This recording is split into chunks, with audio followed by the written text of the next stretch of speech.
السلام علیکم ورحمۃ اللہ وبرکاتہ۔ استقبال ہے آپ کا محمد افضل آفیشیل یوٹیوب چینل پر۔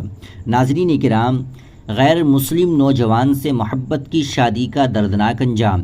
شادی کے 4 ماہ بعد حیدرآباد میں اتر پردیش کی مسلم لڑکی کی خودکشی۔ شہر حیدرآباد میں ایک افسوسناک واقعے نے سب کو افسردہ کر دیا، جہاں غیر مسلم نوجوان سے محبت کی شادی کرنے والی مسلم لڑکی کو سسرال والوں نے قبول نہیں کیا، جس سے مایوس گھریلو جھگڑوں اور مالی پریشانیوں کے باعث لڑکی نے خودکشی کر لی۔ واقعہ امبرپیٹ پولیس اسٹیشن کی حدود میں واقع لکشمی نگر میں پیش آیا۔ پولیس کے مطابق 29 سالہ آسیہ حسین خان اتر پردیش سے تعلق رکھتی تھی اور گزشتہ 3 برسوں سے حیدرآباد میں کیٹرنگ کا کام کر رہی تھی۔ اسی دوران اس کی ملاقات راجستھان سے تعلق رکھنے والے 21 سالہ پون کماوت سے ہوئی۔ دونوں کے درمیان محبت پروان چڑھی اور 4 ماہ قبل انہوں نے بین المذاہب شادی کر لی۔ تاہم شادی کے بعد پون کے گھر والے، جو کہ PHB کالونی میں رہتے ہیں، اس رشتے کو قبول نہ کر سکے۔ 10 جولائی کو آسیہ اور پون اپنے گھر والوں سے ملنے گئے، جہاں شدید جھگڑا ہوا۔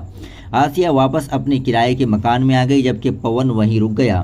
پولیس کا کہنا ہے کہ منگل کی دوپہر مکان کے مالک نے پون کو فون کر کے کرایہ ادا کرنے کی یاد دہانی کرائی، جس پر پون نے وعدہ کیا کہ وہ آ کر مکان خالی کر دے گا۔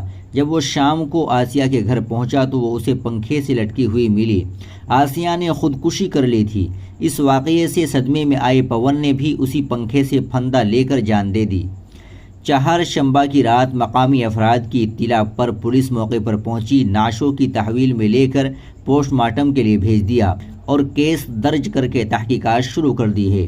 پولیس کی ابتدائی تحقیقات کے مطابق اس سانحے کے پیچھے سماجی دباؤ، والدین کی مخالفت، گھریلو جھگڑے اور مالی مسائل شامل ہو سکتے ہیں۔ ناظرین کرام، یہ مسلم لڑکیوں کے لیے اور مسلم معاشرے کے لیے بڑی شرم کی بات اور عبرت کی بات ہے۔